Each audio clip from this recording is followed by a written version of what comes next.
From Chunwei to Tuman, over 1,000 years passed.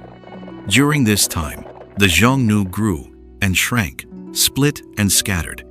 Their early history is obscure, and a clear chronological record of their lineage is unattainable.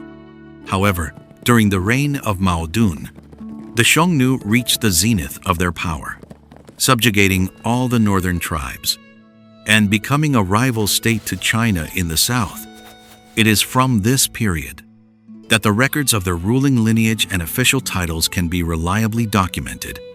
The Chanyu appointed the left and right wise kings, the left and right guli kings, the left and right great generals, the left and right great commandants, the left and right great danghu, and the left and right guduho.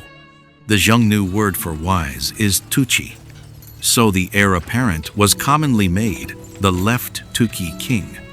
From the wise kings down to the danghu, the greater title commanded 10,000 horsemen. The lesser commanded several thousand. There are 24 leaders in total, who were designated as commanders of 10,000 horsemen.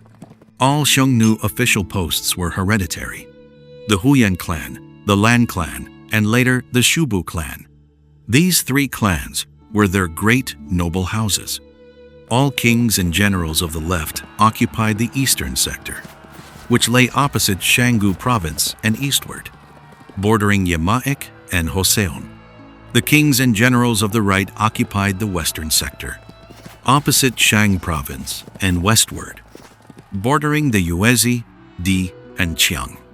The court of the Chanyu was opposite Dai and Yunzhong provinces. Each division had its allotted territories, moving to follow water and pasture. The left and right wise kings and the left and right guli kings ruled the most powerful appanages, with the left and right guduhu assisting in governance.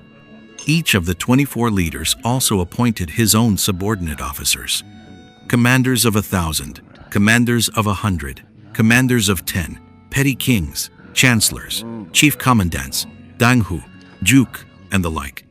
In the first month of the year, the various leaders of the tribes held a minor assembly at the court of the Chanyu to offer sacrifices.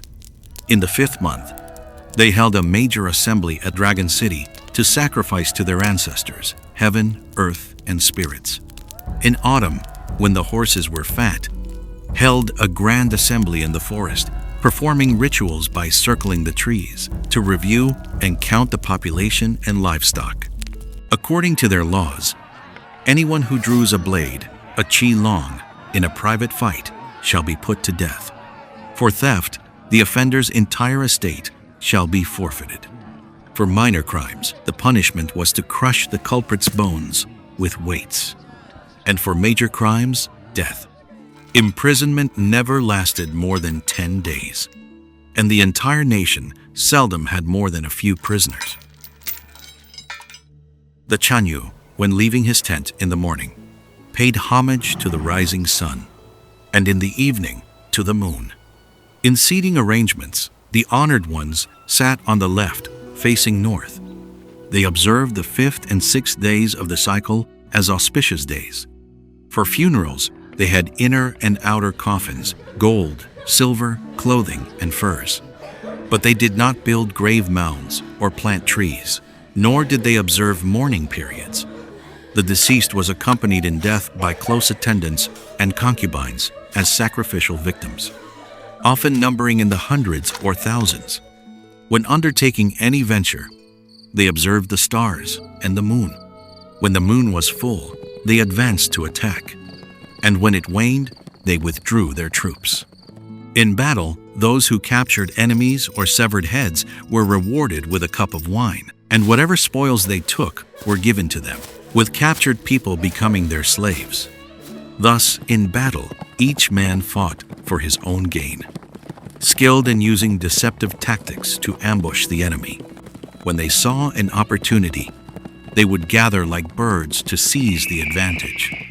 When trapped or defeated, they would scatter like tiles shattering or clouds dispersing. If someone carried a fallen comrade from the battlefield, They were entitled to inherit all of the deceased's property. Later, the Chanyu Maodun, he subjugated the peoples of the north, including the Hunyu, Kushe, Dingling, Gekun, and Sinli. Thereupon, all the nobles and ministers of the Xiongnu submitted to him and acclaimed Chanyu Maodun as worthy and wise.